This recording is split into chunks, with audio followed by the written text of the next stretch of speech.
जय गुरु माँ चैनल में आप सभी का स्वागत है। आज हम बात कर रहे हैं सरस्वती योग की।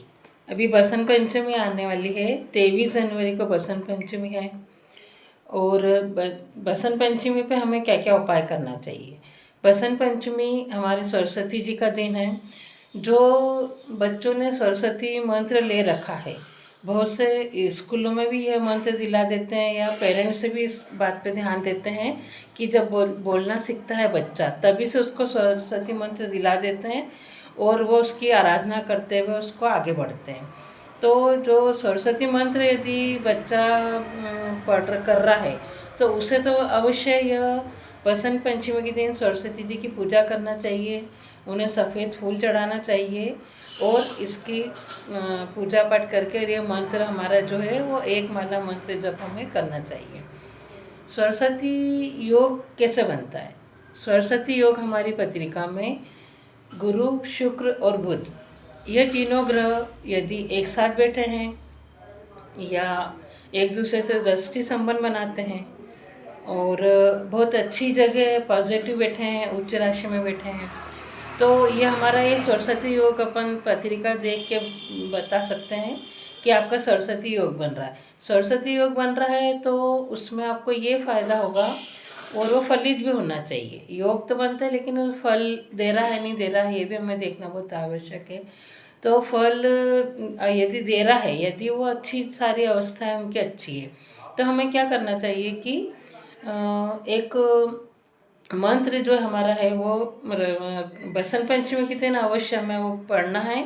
और बसंत जो पढ़ने वाले बच्चे हैं उसको हमें इन बातों का ज़रूर ध्यान रखना चाहिए। बहुत से बच्चे डिप्रेशन में आ जाते हैं, बहुत एग्ज़ाम देते हैं, कॉम्पिटिटिव एग्ज़ाम दे रहे हैं, लेकिन वो डिप्रेशन में आ जाते हैं और कहते हैं कि हमारा तो हो ही नहीं पाएगा, या हम कुछ नंबर से रुक पा रहे हैं तो क्यों रुक रहे हैं। और अगर आपकी पत्रिका में सरस्वती योग नहीं बन रहा है, तब भी घबराने की कोई आवश्यकता नहीं है। उसके हमारे पास बहुत सारे दूसरे तरीके भी हैं, बहुत सारे उपाय भी हैं। तो वह हम बसंत पंचमी के दिन वो उपाय अवश्य करें। यदि आपकी कुंडली में सरस्वती योग बन रहा है तो वो अवश्य ही वो संगीत की उसमें जाएगा बच्चा, उसको संगीत से बहुत प्रेम रहेगा। ऐसी बहुत सारी चीज़ें हैं, वह लेखन में से बहुत इंटरेस्ट रहेगा, उसकी रुचि रहेगी कि मैं पढ़ना अधिक उसको पसंद आएगा। पढ़ना है, लिखना है, बहुत से बच्चों को बहुत अच्छा लगता है करना। ऐसे बहुत सारे ऐसे जो उनके योग बनते हैं तो उस दिशा में अपने आप ही जाते हैं, क्यों हमारा मन ऐसा कर रहा है कि हम ये कार्य करें, और वो उनकी ऊंचाइयों तक जाते हैं। यदि अगर योग या नहीं बन रहा है तो हमें ये उपाय अवश्य करना चाहिए। और वैसे भी ये उपाय अपने बसंत पंचमी के दिन पढ़ने वाले बच्चों को, विद्यार्थियों को करना चाहिए। तो हमें एक मोरपंख लेना है। हम ये हमारा मोरपंख है, यह मोरपंख हमें लेना है और यह मोरपंख लेके हमारी स्टडी टेबल पर रखना है।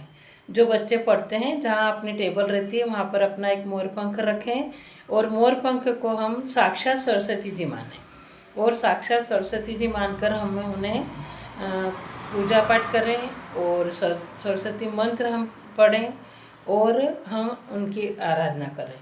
मंत्र हमें वो तो एक है ही, लेकिन एक हमें गायत्री मंत्र अवश्य पढ़ना चाहिए।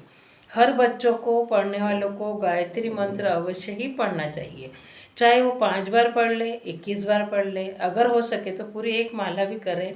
लेकिन नहीं हो रहा था, लेकिन 5 बार तो आपको गायत्री मंत्र अवश्य रोज बोलना है और सूर्य भगवान को जल चढ़ाना है। हमें अगर कोई भी ऊंचाइयां छूनी है तो छोटा सा उपाय हमें ये करना चाहिए, और यह एक भगवान से प्रार्थना ही है, हमें कोई इसमें गलत नहीं है। तो एक सूर्य भगवान को हमें जल चढ़ाना है। बसंत पंचमी के दिन हमें ये उपाय करना है कि हमारे टेबल पे यह मोरपंख रखना है, और ये रख के हमें सरस्वती जी से प्रार्थना करना है कि हम जो एग्ज़ाम दे रहे हैं हमारी उसमें सहायता करें और हमें आगे बढ़ने में हमारी मदद करें, और तो साक्षात सरस्वती जी आपकी यह रक्षा करेगी। तो इस तरीके से आप हम इस बात पे ध्यान करते हुए इसका आप उपाय करें, तो अवश्य ही जो आप एग्ज़ाम दे रहे हैं उसमें अवश्य ही आप निश्चित ही आगे बढ़ेंगे, और निश्चित ही आप उसका आपको फल मिलेगा। जय गुरु माई।